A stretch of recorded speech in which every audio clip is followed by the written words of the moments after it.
You want to go to the matinee?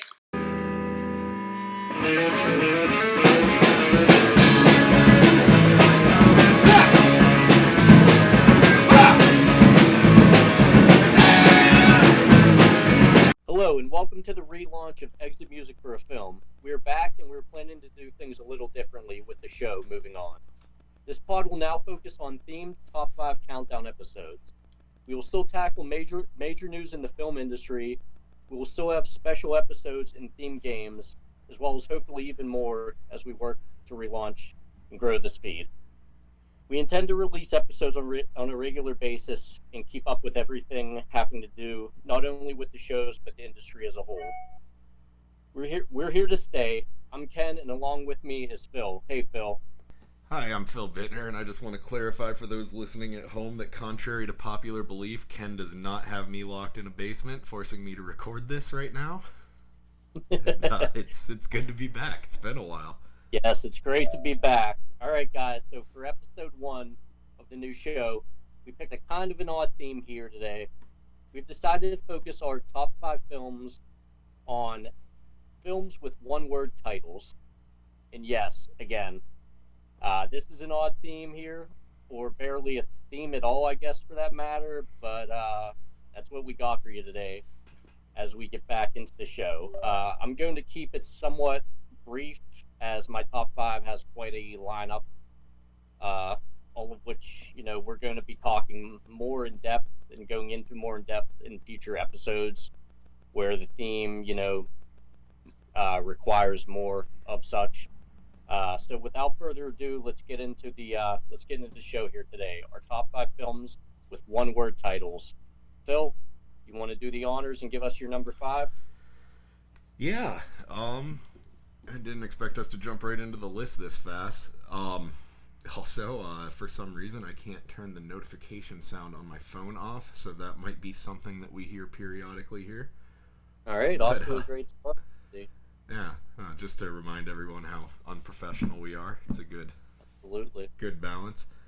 Number 1, I have Goon. You mean number 5? Number 5, I have Goon. All right. Big hockey Blind fan, spot. obviously. It's just such a funny movie. I don't know, it's one of those movies, just the first time I watched it, just laughing out loud the entire time. Stifler does a great job in it. I was going to say Sean William Scott, right? Yep. Was this? Yeah. Blind spot for me. Haven't seen it. Really?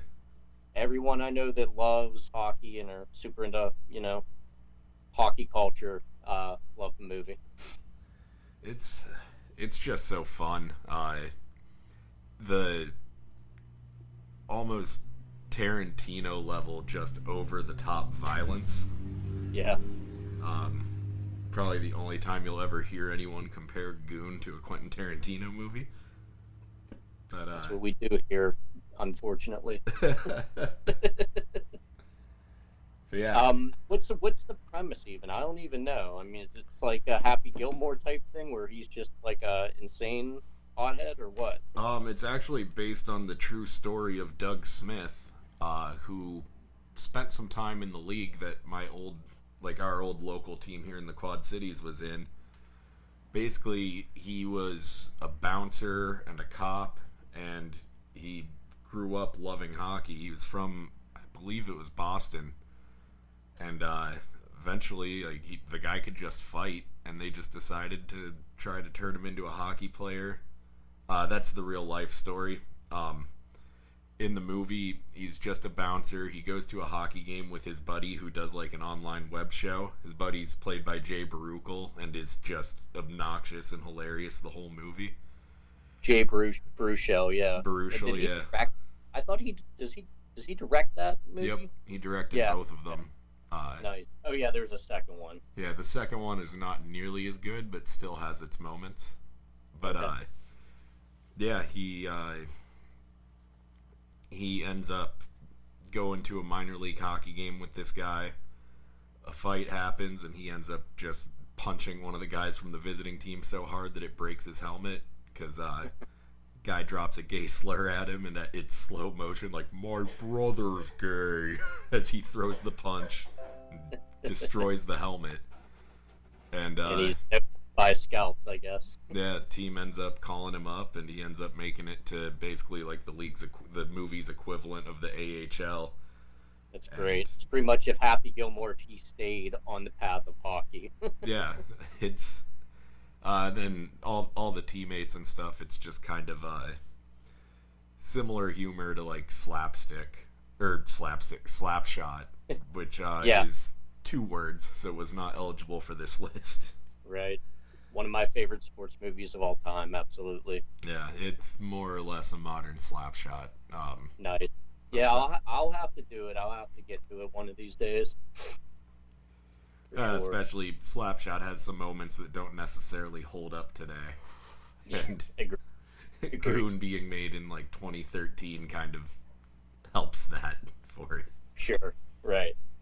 Okay, so for my number 5, John Carpenter's Halloween, or I guess for this list, Halloween. Yep, I figured you had that. Did you include it on yours, or are we good to go? I had it on my larger list, but it is not on my top 5. All right. My favorite horror movie of all time, one of my favorite movies of all time overall, the most infamous slasher film of all time, easily, right? Yeah, I'd say kind of like, I don't know if framework would be but for the genre, really. I guess basically. Psycho, but yeah, well, yeah, it's not the first or even one of the first, but it's definitely the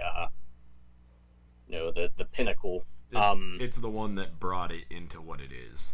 Absolutely. The origin of Michael Myers, and probably the biggest, most popular, most profitable horror franchise of all time. I don't think you'd argue there, really. Such a simple concept and story of, a kid murders his older sister, is put away in the Smiths Grove Sanitarium, breaks out on Halloween night to kill again. And short, sweet, and simple, man. And you're, of course, referring to the 2018. Stop. I stand by. It is a great movie, but yeah. I stand by the first David Gordon Green one, absolutely. This is one of the 5 movies I've seen the most in my life. I can pretty confidently say. I think. Yeah. And just, come on, like, all 5 of these movies, I'm gonna be kind of lost for, like, what do I even talk about? Because they're all very special to me. Most of them, I think, are probably movies we've talked about before. Yeah, right. Just from the jump, though, the opening tracking shot of him going from outside the house into the house, up the steps, grabbing the knife in the kitchen. Yeah. The murder of his older sister, Judith Myers, that started everything off. Started, the 40-year run of this franchise that still goes to this day, with Halloween Ends dropping later this year, and I'm sure Halloween won't end there. Not proud to admit this, but I think I've seen the Rob Zombie one more times than the original. That's horrible. Yeah, you'll be replaced immediately on this show. Well, just because when that came out, that was like, smoked with my friends and went to see it opening night in theater.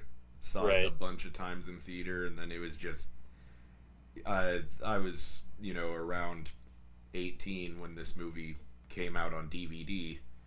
And, at that age, pre-Netflix, the couple DVDs you have are what you watch, or, your friend has it, so you're watching it as every party winds down. High usage rate there for those discs. Yeah. Can't talk about Halloween without talking about the music. Simple and terrifying. John Carpenter's a genius.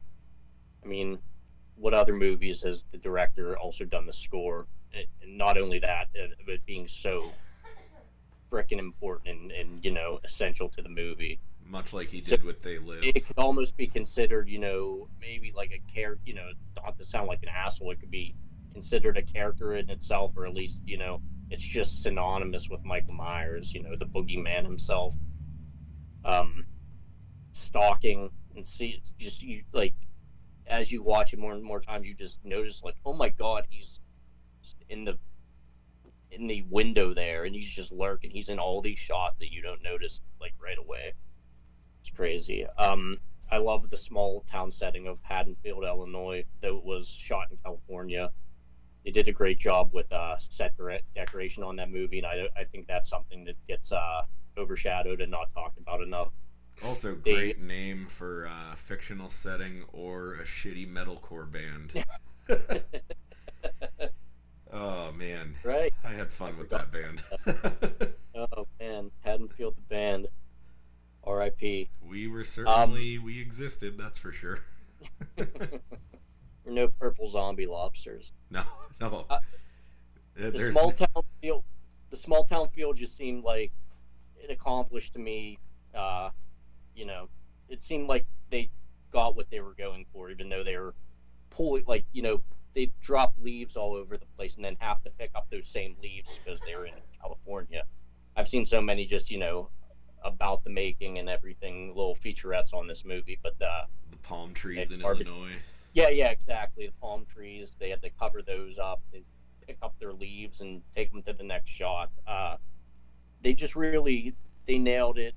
As you see, you know, the characters walking the streets to and from school, mentions of neighbors and, you know, houses, haunted houses, folklore. They did a good job with just the whole small town setting. I didn't know till long after the first movie, or first seeing and getting into this, that it wasn't shot in the Illinois suburbs. So credit to Deborah Hill, John Carpenter, and again, all the set workers. It's something that goes overlooked.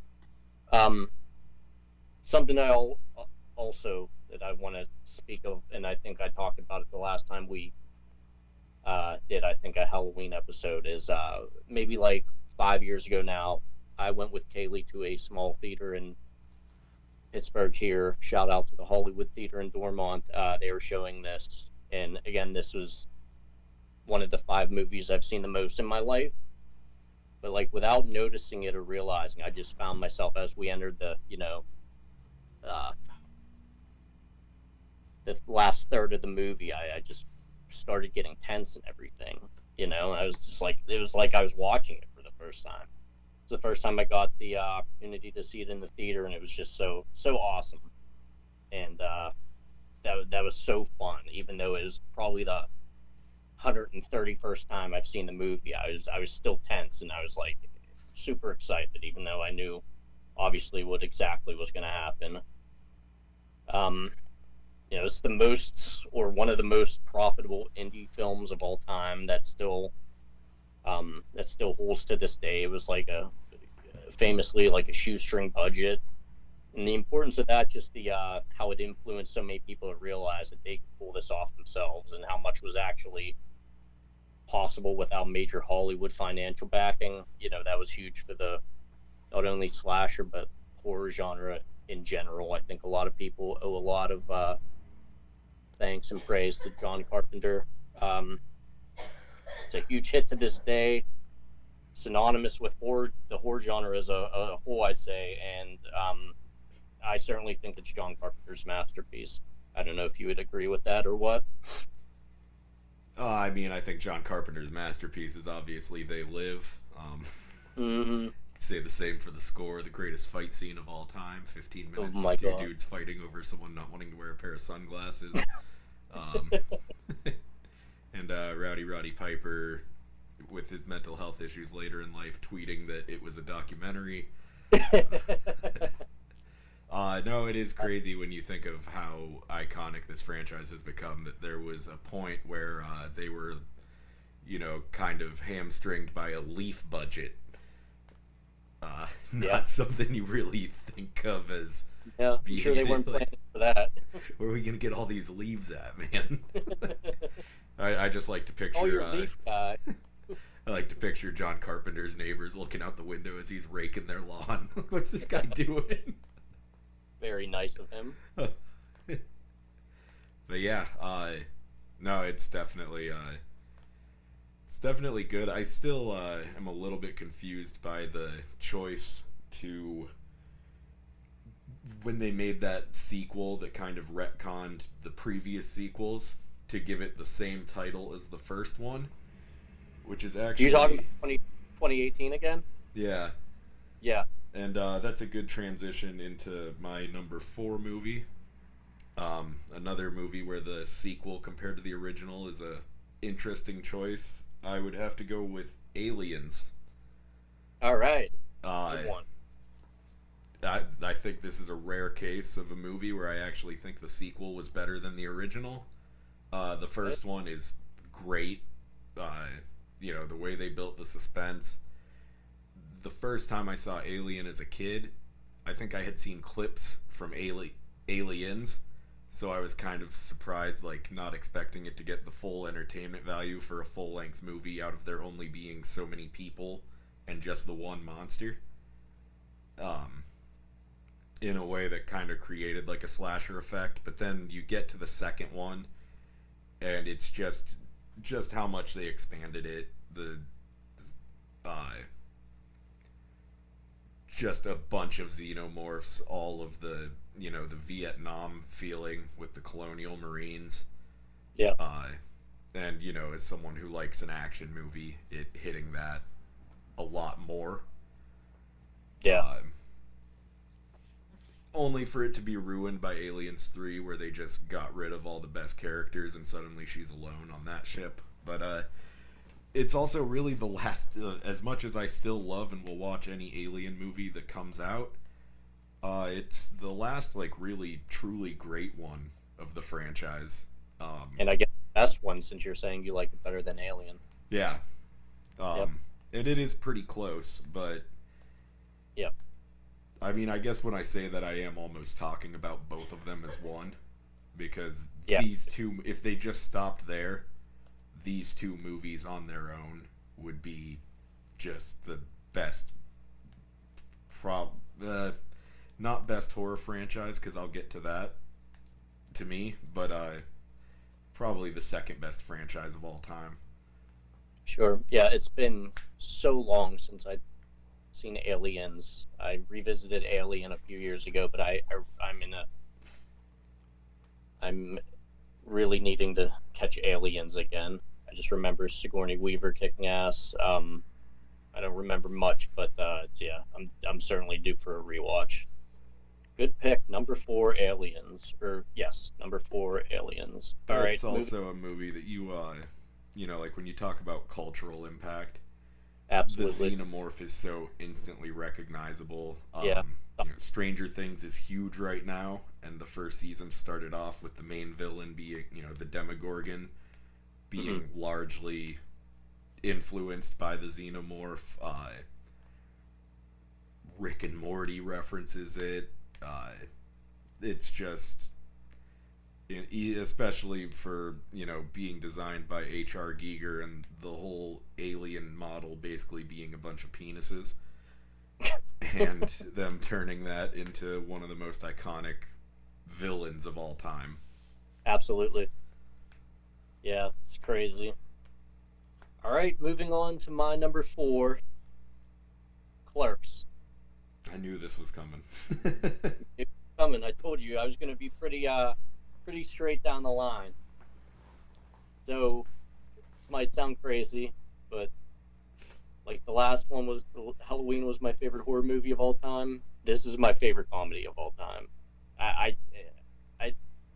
I go back and think about it all the time, but it definitely is. Along with Halloween, again, another comparison. It's another one of the 3 to 5 films I've seen the most in my life. I'd say for sure.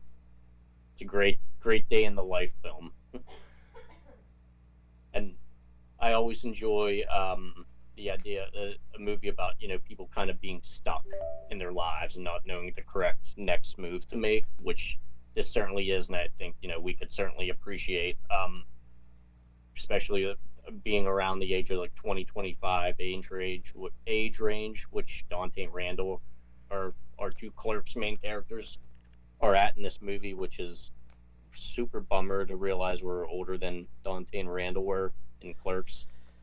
As watching it up, it's eye-opening. Thanks for that reminder. Yeah. Right. I mean, Kevin Smith put it all on the line and totally bet on himself to make this out of his own pocket, basically. and it And paid built off. an empire off of it. Yeah, it's the dream. Randall, this is one of my favorite movie slackers that might be not done, honestly. Come on, the first ever appearance of Jay and Silent Bob in a movie. Yeah. It's one of the. Go ahead. Oh no, I just laughing at Randall is just the greatest. He is the great. I wanted to be Randall when I grew up. Yeah. It's pretty unfortunate. It's low. I think that kind of applies to all of us hanging out on Camback Street, just right, ripping on everything we thought was stupid.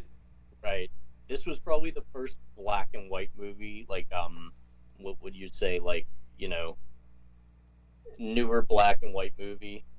I've seen this was made in black and white, not out of art, not out of artistic expression, but certainly out of necessity. Yeah. And another movie on a shoestring budget.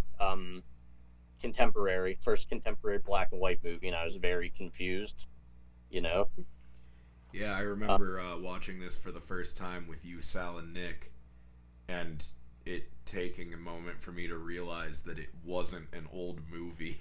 Yeah, exactly. It was very confusing. And kind of at first not wanting to watch it because it was in Yeah. black and white, and then by the Right. end, like, going, you know, after summer ends, going back home to Iowa and getting in trouble with my mom for wanting to Reading the quote Lord this of movie. Clerks, yeah. Reading the Kevin Smith Gospel. Yeah, it's crazy. Yeah, we're realizing that's our first contemporary black and white movie we've seen, and it's very shocking. And much better than Mank. Wonder if my grandma knows about this one. I think it's funny now because for whatever reason, so many people have a problem with Kevin Smith and Yeah, try to like go back in time and pretend that this movie is not that good because they don't like him now. And I mean, if you Yeah. feel that way, fine by me, but you're living in denial and suppressing rage, motherfucker. perfect. Just my favorite quote from the movie. Absolutely. It's been a while, and like you said, I'm sure it's a bit problematic in today's climate, and I haven't seen it in a little bit, but it's a movie I know extremely well. But you know, come on, it's a complete cult classic, even spawning a third installment, which we won't, you know, be talking about, which is set to be released later this year. I am excited for it. That's all we have to say about that. Don't think I didn't catch that Mank shot either. This movie made for, like you said, man, like you touch on this movie made for countless inside jokes among, you know, our friend group. I showed this to countless people, like you did. We took it back to Iowa. I spread the word too when I was younger, growing up, since it was just so unbelievably over the line and went further than any, you know, comedy movie in our world at the time went. It was just absolutely unhinged and unbelievable. I'll forever stand by Clerks, and it'll always have a space on my comedy Mount Rushmore for sure. I actually have one memory of a specific example of quoting this movie. I think you were there for it when we used to go to the water park at Idlewild. Okay. And there was a time that Nick's swim trunks didn't have like the netting or something, and the one lifeguard. Those were mine. Those were yours? I remember that. And so he was saying that you couldn't go down the slide or whatever. So we go up, and he starts to say something, and you go, "No time for love, Dr. Jones." Go down the slide. I went anyways. Yeah. Oh, that's badass. I love it. I wish I was as cool as I was when I was 14 or whatever. I couldn't remember. I thought it was Nick that happened with. But that is actually a way more, at that age, way more you moment. Love it. All right, on to our top threes. Hit me. Number 3, gonna switch it up. Much different from the rest of my list. Black Klansman. I guess one word, huh? It's the K's connected. It sure is. Great pick. Wow. Just such a good movie. Really coming, like, the performances in it. Yeah. John David Washington out of fucking nowhere, man. Yeah. Right? Well, and the big thing is, coming into this, for me, Adam Driver was really just Kylo Ren. Come on, you Where didn't watch Girls, dude? I did not. I think Miranda has watched it. Oh, it's the best. I Yeah, I actually just yesterday came across that on IMDb and was looking at it, and good. It's really, really good. is That's it? where I saw him and fell in love with him at first. Uh, he has a huge face. Yeah, he's the fucking man. What? He's he's great. Miranda's in the other room yelling, "Leave Adam Driver alone!" when I said Hell he has yeah. a big face. I second that. Leave Adam Driver alone. Dude's awesome. He's in everything he is in. Pretty much, he kicks ass. And after seeing that, Kylo Ren, I mean, it's a good performance and all, but an annoying character. So not having any other real reference for his acting, I wasn't particularly impressed. But Through that yeah, filmography and pick some stuff out. We're gonna have to revisit this. yeah. um, well, I've been meaning since it came out to check out that movie him and Scarlett Johansson did, Marriage Story. It's solid. I've just heard it's really depressing, so I have a hard time Yeah, it is. deciding It to is. set myself in knowing it's going to be depressing. Yeah, but he's great in that as well. But yeah, it's I'll have to look through the IMDb and send you some suggestions. But yeah, Black Klansman. I'm not. I've seen some. Certainly nowhere near a Spike Lee completist. Um, I'm sure I sound like a Spike Lee fucking noob or whatever they say today, but that's high up there, man. That's right there with Do the Right Thing. I really, really enjoyed this movie. It was on my, short list of whatever year that was, and yeah, I loved it. Great story. It's crazy. It's based off, a true story, and I'm excited to watch John David Washington do things for the next and be in our lives for the next, 20, 30, 40 years. yeah. Well, and also the movie has such a good level of tension with how they infiltrated this group and the Yeah. danger they were always in, and so many scenes where you think they're gonna get caught, and then I mean they do get caught, but how they pull it off, Hmm. and just everything that happens with it is so good. Really good. Anytime I think of that movie, I immediately flash to the bar scene where him and the girl are dancing. That song, I discovered that song, the Cornelius Brothers. It's too late to turn back now. Man, that's ever since seeing that in the theater. That's like the first thing I think about when that movie, comes to mind. But man, I listen to that song on a weekly basis. Still, it's incredible. Yeah, but Yeah. that's the scene. That's just cool scene of them dancing together stuff as they're Oh, and another uh, scene that I get a kick out of is the screening of Birth of a Nation with all the Klans members and how they're laughing and just how it makes them like these people are just such idiots. insane, man. Yeah, It's what it was quite a look. It was quite a look into not to get into that shit, but just eye opening. It's a good way to describe. yeah. And Yeah, Topher Grace as David Duke is shit. Right. like it's So hard good. to go from Eric Foreman to pulling off being believable and hateable as that character. Yeah, that was quite a transition. I thought we were gonna see him. Maybe I'm just missing things, but it's like, oh man, is Topher Grace gonna be back now after that? Yeah, that was something else. What a pick. He really wanted that part too. I've seen in interviews. He was like, I wanted to do this so bad. Yeah, he, other he than nailed. that, about I'm glad Spike took a chance on him because he did a great job.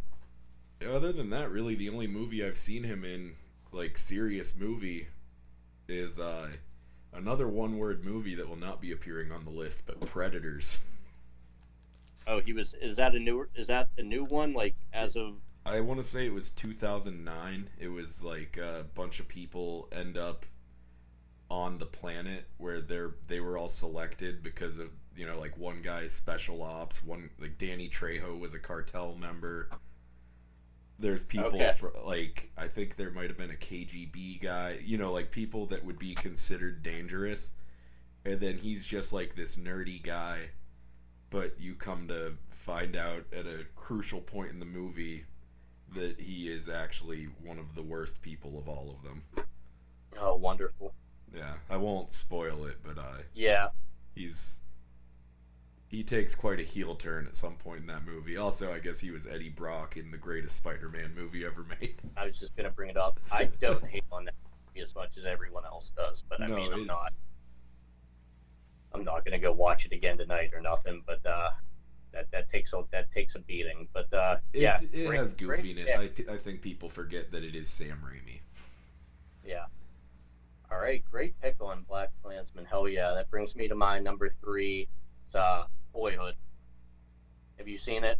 I haven't seen it. That's the one that they actually filmed over the course of 15 years, right? So they used the same actor at different phases of his life. Yes. So hot take time. This is the greatest coming of age movie of all time. It's a pretty big statement there, but better than Sandlot? Well, yeah, hell yeah. I'm willing to make it. What an achievement, what an accomplishment. Like you just said, this was filmed over 12 years, like a month or two a year. In real life over 12 years. The actors grew and matured in real life along with their characters through the runtime, basically, of this movie. Richard Linklater, I consider Richard Linklater like just I don't know if I want to say genius, but like just what an auteur, man. He's my favorite director. I like to say that he's my favorite director that's not on everyone's like top 5 favorite directors list. The way he just focuses on passage of time to drive his narratives in his films are, special. I don't know what else to say. It's so special and so thoughtful and just nostalgic. It's awesome. I play around with creative writing and whatnot, but like he would have to be like my major influence. Time fascinates him, and I share that fascination. I just think he's so cool. And then obviously he has the fun movies such as Dazed and Confused and Everybody Wants Some, but those are fucking great movies too. It's not all just serious stuff, but he just kicks so much ass. I can't speak well enough about Richard Linklater, man. He's the man. I just think this film's such an achievement and got robbed of Best Picture that year. I was gonna say, wasn't this the one that lost to Shape of Water? No, this lost to Birdman, which is, in my opinion, it's better, but I mean, not by much. Yeah, I was super bummed about this. Is that just a spoiler for later in your list? Probably in or right outside of my top 10 favorite movies ever.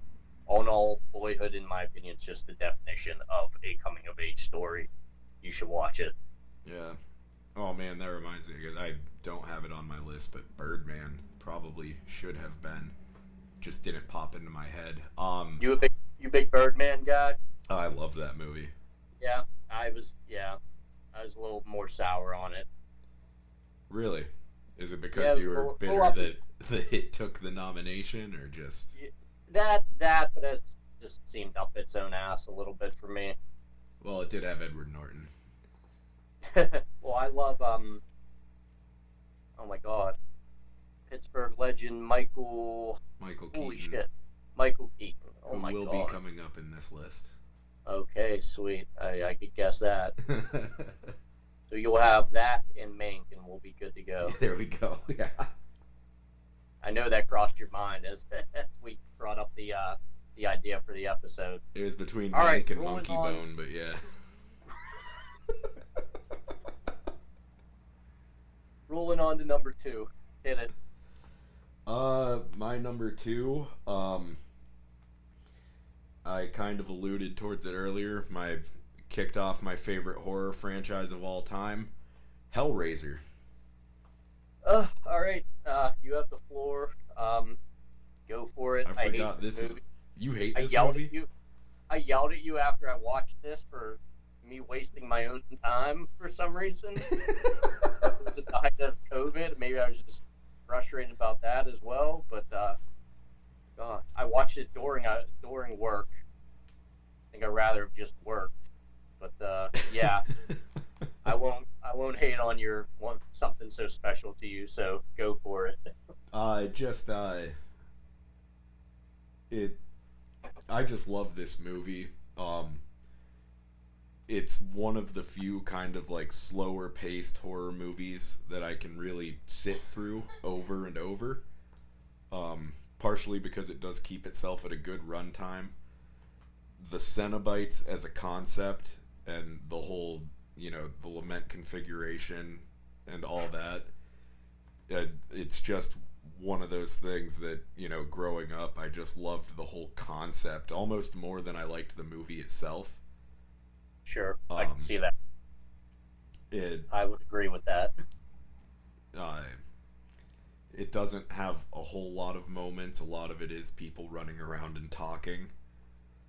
Yeah. But, the moments it does have, the very end, with the evil brother with all the hooks in him, and just before he gets torn apart, the Jesus wept line.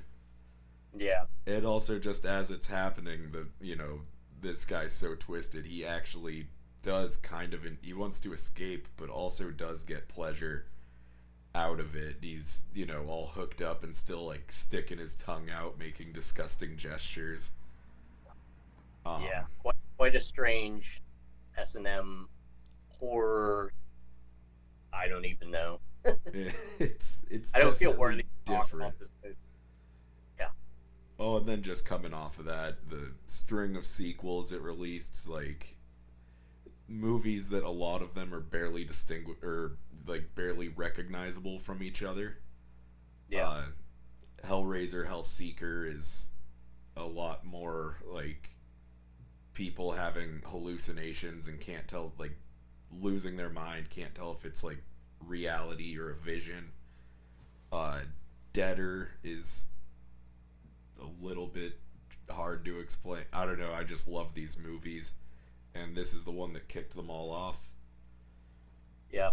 As we said, there will be, games in our future and special episodes and whatnot. I hate to, be a glutton for punishment here myself, but we should, that should certainly be some type of punishment for me, as I have to watch one of these sequels each time I fuck up and lose a game.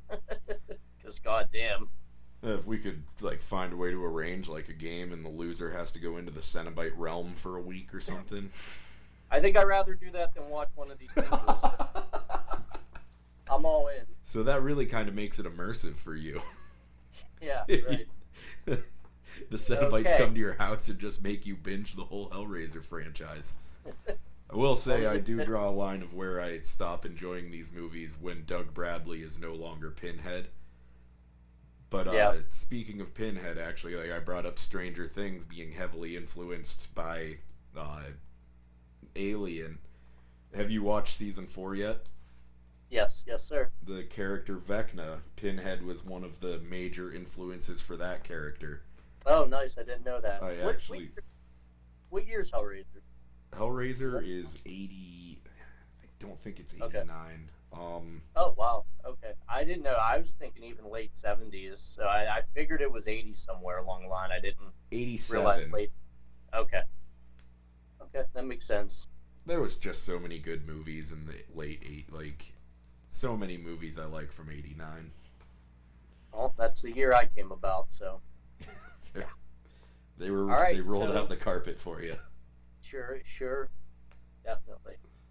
All right, so taking us from the 80s, I'm coming back to 1975. Jaws. I had a feeling one of us would have this. It was close. I would have fucking hoped so. The movie that created the blockbuster. This is the summer blockbuster. This is definitely in my top 10 movies of all time. Spielberg's best in my opinion. I don't know if you have any, what your ruling might be there. I mean, it's quite a statement, quite a filmography, but it's fucking Jaws, man. There's no world where I'd call this movie better than Jurassic Park. Come on. Yeah. Uh, I have to disagree, though. It's Jurassic Park's certainly a staple of all of our childhood, but no way, man. Jaws. Um, I can so that brings us to another point. So along with Jurassic Park, but Jaws. What do you really consider this? Because I've thought with a lot of people, this is to me, all in all, mostly an adventure movie, though it scares the hell out of you.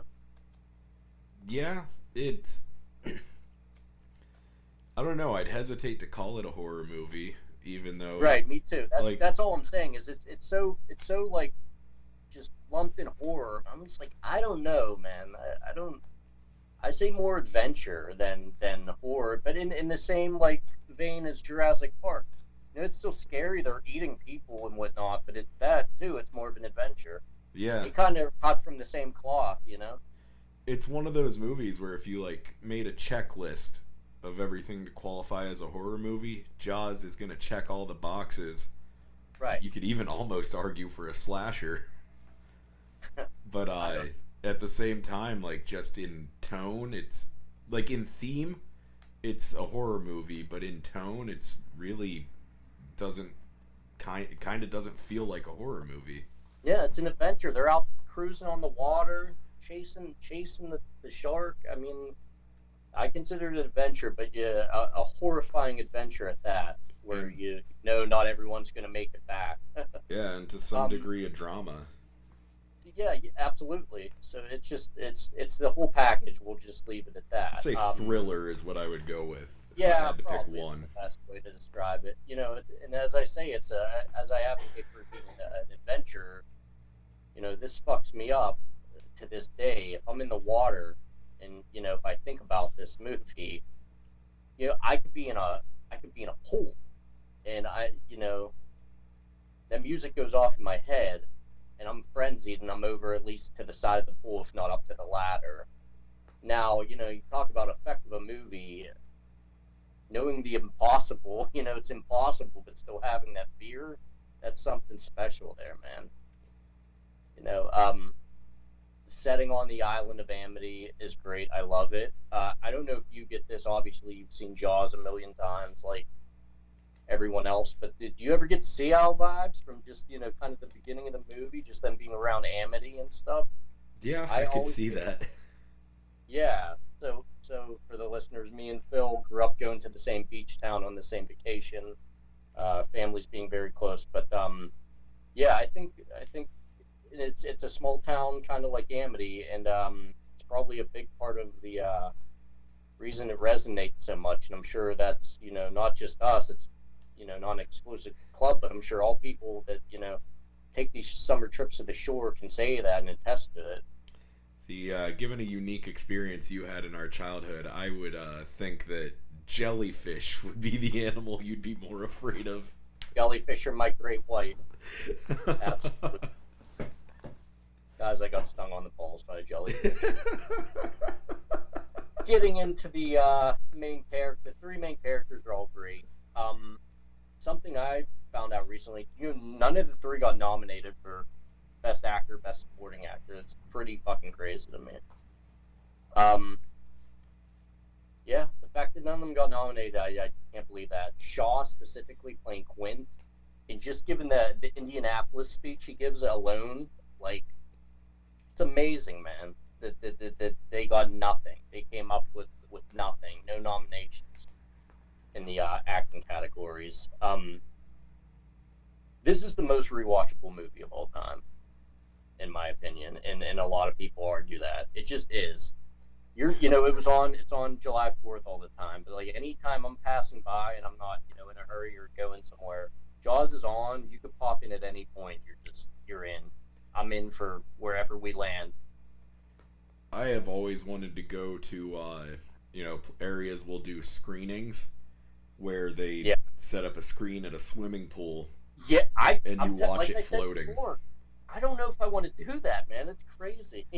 I could, It would be a blast, but I think I'd be a little on edge. yeah, I mean, even know what's happening, I could see it being a very, just jarring, Yeah, like, watching Jaws while floating in the water. yeah.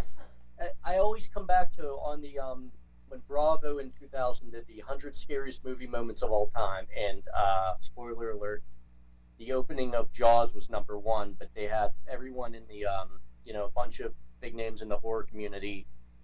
It's a talking head show, and they'd show the movie clips. But I'll never forget Rob Zombie is just like. So we went to see Jaws, and we leave, we go to a Denny's, and I'm in the bathroom after it, and I still can't shake the feeling of the shark's gonna get me. Yeah. And again, just how powerful, just it's completely impossible, but you just have that still in your, in the back of your head. You hear the music, and you're on edge. Dude, yeah, like I said, Robert Shaw is Quint. Quint's a Satilio's regular, Phil. I mean, he reminds me so much of just some dude my dad would have had over the house for a card game or a football or NCAA draft, man. He transformed to that. He was so believable and so real as Quint. He was like basically bringing Captain Ahab to life. He was so good, not to take any away from, Roy Scheider or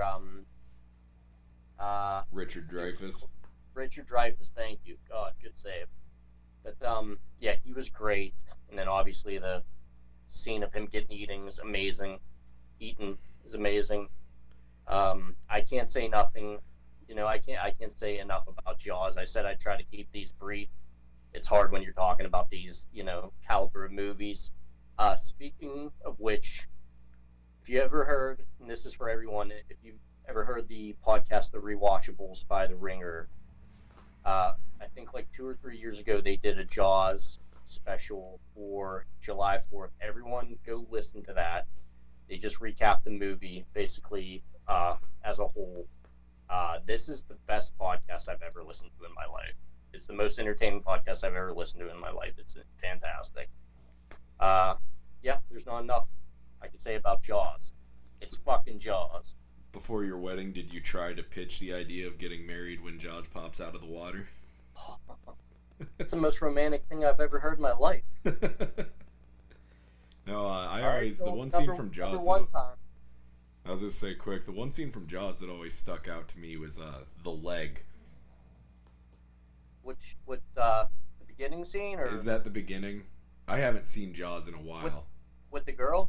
Where you just see the just destroyed leg kind of drop to the bottom. Yeah, I don't think it's the beginning. No, it's not. You're right. Yeah. When I was a kid, that was like, look away for a minute. Yeah. Over a dozen classic scenes in that movie, man. It's the most rewatchable film of all time. But on to your number one. Number one, starring the aforementioned Pittsburgh legend Michael Keaton, Batman. It was on my long list. Absolutely. My favorite year, the year I was born. My favorite movie of the year I was born. This is probably the single movie that I've seen more times than any other movie. That's your number one. You would bet if you had to bet money on that, and they could pull up the analytics. Yeah. Yeah. The only thing that would be contending was there was a point in elementary school where I think I watched Shrek every day. But, way more fond memories of Batman. It's, to this day, still my favorite Joker performance, Jack Nicholson. As someone who likes the comics, the Tim Burton style of it, even the cheesy sound effects. Like when he uses the grappling hook and there's the very, very cartoonish grappling hook sound effect. The overall tone of Gotham, it's just always dark, almost has a noir feeling to it. Absolutely. I just love this movie. It's got so many good moments. The over the topness of the Joker in it. He makes the commercial. Yeah. The breaking into the art museum and the whole musical scene with it. Prince soundtrack. Yeah. The parade through the streets, throwing money out.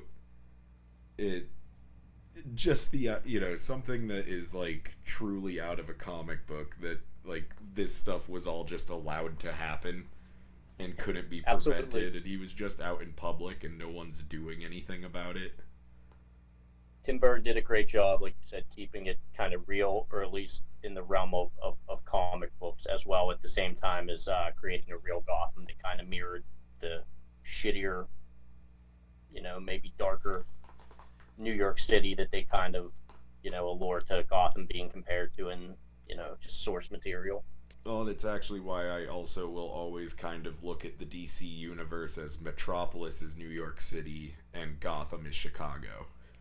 Okay. Okay. Ain't bad. Yeah, this is a movie that's been with me basically since I've been able to have the attention span to sit down and watch a 90-minute, 2-hour movie. Love it. Still definitely in my top five superhero movies of all time. Yeah, I'll always love Tim Burton's Batman. I like I'm into the Dark Knight more. Obviously, I fell victim to Heath Ledger's performance. I like it better than Jack Nicholson's by a little bit. Nothing crazy. He also warned Heath Ledger. He said, "Watch playing this guy because he really could mess you up in your head." Well, and that's like that Joker character is, besides being like fun to the point where even as a kid you find him entertaining. I don't think it was actually until I was older that I realized how dark that character was. Like Jack Right. Nicholson's performance of it. Yeah, of course. And it was, we planned to do a complete episode on this movie. So, not too long ago, I did my research too. I didn't realize how much of a big deal it was. People were like super concerned about them casting Michael Keaton as Batman because he was more of like I didn't realize either that he was more of a funny guy back in like the 80s. He Yeah, said well, he I didn't mean, have he got this old. I role think off they of just Beetlejuice. yeah, yeah, right, that too. I think they just assumed they would hire like some super jacked dude back Yeah. then to do it. And then obviously Nicholson was, basically he was Jack Nicholson at the point, so that was just a humongous get for the movie, and that really elevated everything. Um, yeah, first one of the first superhero movies out, besides the super old Supermans that I've never seen, but Christopher Reeves. it's my favorite. Yeah, it's my favorite Tim Burton movie for sure, and you know, in the hands of anyone else, it would have been such a different movie. I love it. I'll sing its praises forever. Yeah, great number one. Great number one. All right, to me, to wrap this up, for my number one, um, you know, I went back and forth putting these in different orders and whatnot, and I certainly had a long list, but there's no way I could have come into this without having Goodfellas as my number one. Yep, that's kind of what I figured was going to be your number one. All right, see, we're chemistry, man. We're getting it. We're getting it. Where do I even begin to talk about Goodfellas, dude? One of my two or three favorite films of all time. Not even top 10, top 5, number 2 or 3. I guess hot take alert again. This is the best organized crime film. I think. I think it edges out The Godfather for me, at least. It's certainly just my opinion. Certainly close, but all in all, for me, everything is just a little bit more real, contemporary, and I guess it's probably just because it was based on true events and real people. The thing between this and The Godfather is that The Godfather is probably like by filmmaking standards the better film, but Yeah. Godfather is just so watchable. You mean the Or Goodfellas is just yeah, so watchable. definitely more rewatchable. I guess contemporary, you could say, entertaining for sure. Performances, man, performances are amazing all the way down the line. It's quite the ensemble cast. Ray Liotta, obviously, De Niro, Pesci, Lorraine Bracco. I mean, all the way down the line, dude. Uh, yeah, this is without a doubt Scorsese's masterpiece, in my opinion. It's not even really. I mean, he's one of the greatest of all time, one of my 2 or 3 favorites of all time. But it's so above on another tier than any of his others. And you know, I'm sure I'm speaking out of turn because I'm far from a Scorsese completist, but this is the one, man. Not only the narration, but the dialogue in full is so spectacular and just really smart. How many great lines are in this movie? And then you get to the needle drops, man. The needle drops are some of the best needle drops in any movie ever. You know, between Then He Kissed Me to Give Me Shelter to Layla. Dude, they're fucking perfect. No one does it like Marty, dude. And this is like him on full display. It's upsetting. It's upsetting and really funny at points, obviously. Joe Pesci's a total psycho. The whole, how am I funny, a clown thing. Him just treat people like complete shit, breaking glasses over people's heads. It does the thing, though, that all great mob crime movies do, and as you rooting for these criminals for some reason without really ever consciously realizing you're doing it. It makes you sad when Pesci dies, and you feel for De Niro when he finds out over the phone call at the diner in the phone booth outside. He's just pounding that phone and crying and getting worked up. He realizes he was set up to be whacked on the day he was supposed to go and be a made guy. It's all due to them killing Billy Batts, which is probably most rewatchable scene of the film. Like I've been saying all day, I'm trying to keep this semi-brief, but yeah, we will certainly have to dedicate a full episode to Goodfellas someday in some capacity.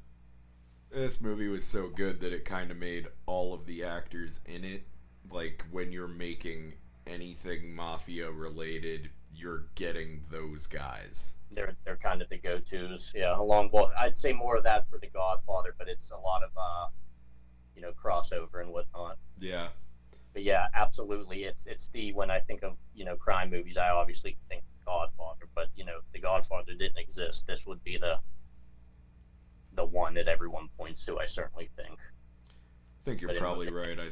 Like I said, I think this one comes to mind first, just because I have an easier time watching it. Yeah. I actually recently ended up. Me and my girlfriend went and met up with her mom and mom's boyfriend, and we were sitting at a bar, and Goodfellas was on the TV, and I was kind of just sitting there. There was one of those nights where I just doctored like 2 beers over the course of a few hours. Yeah. And I watched Goodfellas with closed captions on the TV at this bar. I mean, man, it's another definition. Another one is the definition of a rewatchable movie. At any point I catch it, I either got to turn it right away or I'm going to get stuck. One of those scenes, a scene's never far from around the corner that's a complete, fucking classic. Yeah, just to wrap up, one of the greatest, not only crime films, but just films in general, certainly to me. And I'm sure you're crazy if you don't agree.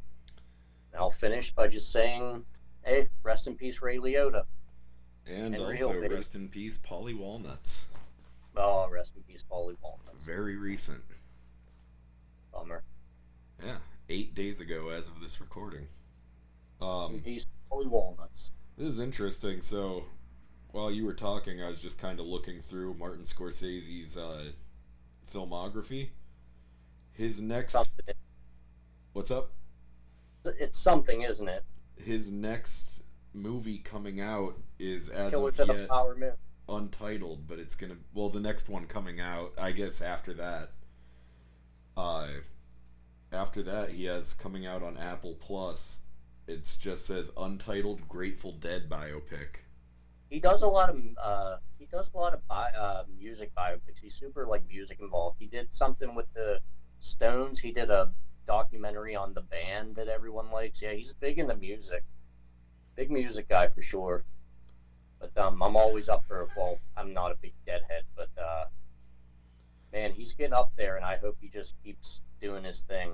Yeah, that's the 'Cause he, thing. you know, I don't have too much interest in Grateful Dead, but because he Killers of the made it, I Flower would watch that. Killers of the Flower Moon, man, I was, that was my most anticipated of the year, and it got pushed back, I believe. But that sounds incredible. That's going to be great. I'm actually Yeah, all in all, quite a murderer's row of movies we went through here today. And speaking of one-word movies, guys, be sure to check out Nope coming to theaters next Friday, July 22nd, I believe. I'm certainly excited for it. Are you going to go out to the theater, Phil, for Nope? I didn't realize that was coming that soon, but yeah, I have been waiting. I mean, at this point, pretty much anything Jordan Peele makes, I'm gonna watch it. I haven't watched the new Candyman yet, but Yeah, he was only a producer on that. I'm not going to count that one against him. I didn't realize that. Well, Yeah, he didn't direct that, so he's 2 for 2 in my book thus far. I was gonna say, And, then in that case, I am a completionist so far. There you go. Certainly one of the most exciting filmmakers, working today, and what a surprise story. But yep, Nope in theaters next Friday, July 22nd. I'll certainly be getting out to that immediately. And yeah, this has been our episode on films with one-word titles. We will have certainly more interesting themes coming up, and more episodes for you coming up as we're on a schedule now, and we won't be leaving you again. Phil, thanks for doing this with me. Yeah, until next time, I guess.